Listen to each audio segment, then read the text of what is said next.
Bhagwan, as a child, when you were more interested in spiritual things, when you were going into spiritual states and performing spiritual practices, even from an early age, what was the attitude of your parents?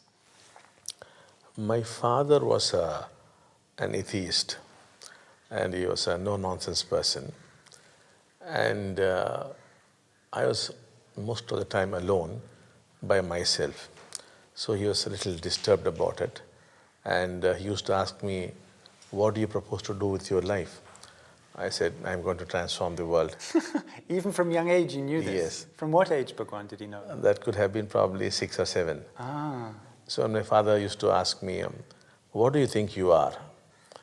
I used to tell him, I'm God. And that put real fear into him. Ah. So the family got together and they were thinking whether they should show me to a psychiatrist. Maybe I was suffering from a messiah complex or some such thing. But then they found that I was quite ordinary otherwise. There was no trouble being caused. I was good at academics, was doing my work, and was causing no trouble to others. And some friends advised, don't take him to a psychiatrist, that could lead to other kinds of problems. So he put up with this for many, many years. So this was going on and on. So I was 10, I was 13, I was 15, I was 18. The same story was being repeated. He used to ask me, what do you propose to do? And the same answer would come out. And who do you think you are? I am God. No? So this is really too much. So then he thought maybe marriage could be the best solution to this. So he said, you have to get married. I said, that's fine. And the marriage happened and the same thing continued. And this was much later when you were 28, wasn't it? Marriage yes, happened, married. And the same story that I am God. And worse still now, my wife was saying that she was God's wife. So he couldn't take in all this with his strong atheistic background.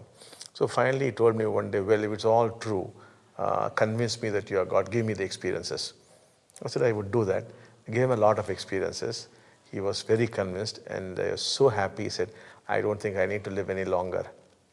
And then a few months later he passed away. Out of sheer happiness. Out of sheer happiness, Yes. he died of happiness. Yes.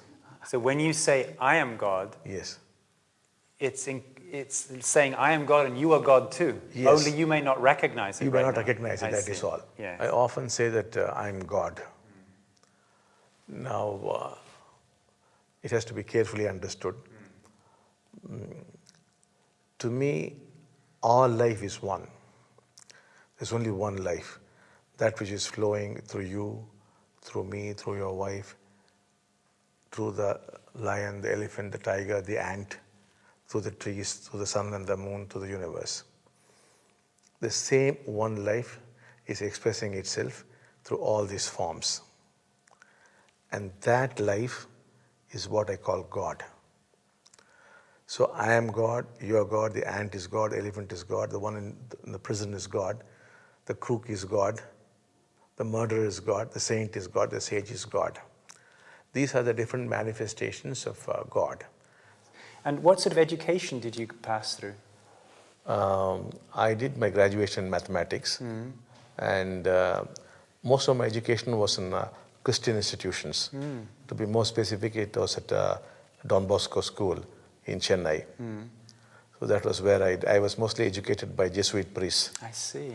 So I have a very good understanding of Christianity. And how was it, since you were involved so much in these spiritual activities you were describing, how did the studies go for you? Was it a struggle? Was it easy? Actually, I could not pay attention in school because this activity was going on inside me.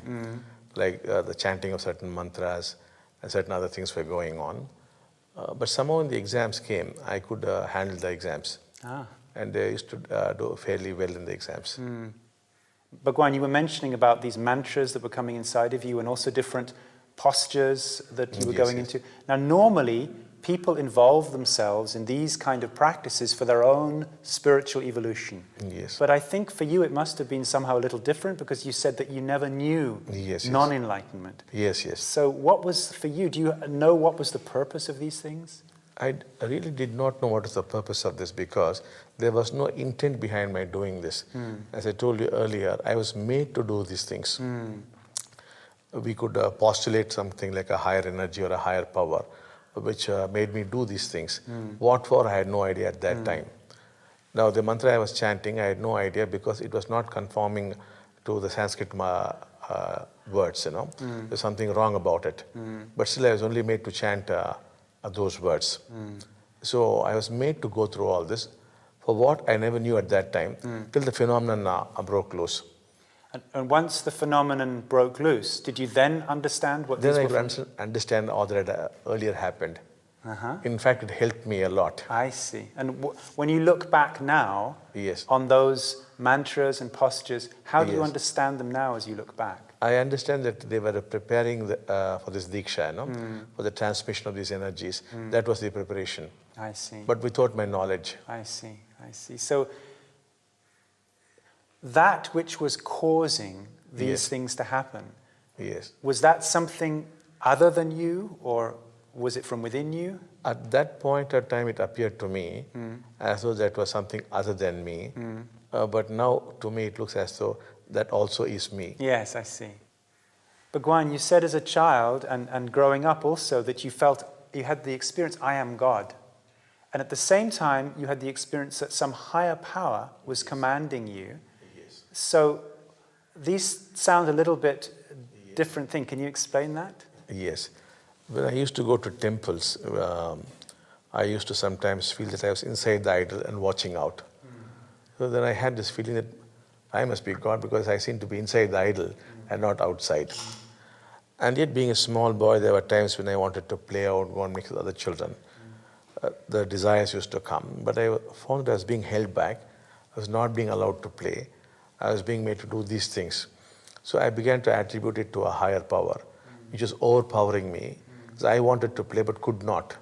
So this thing would stop me and say, no, sit here like this, do this and do that. So I was thinking of that as a higher power. But as the years rolled by and the phenomenon took its birth, I could see it was part of me doing that. It became one.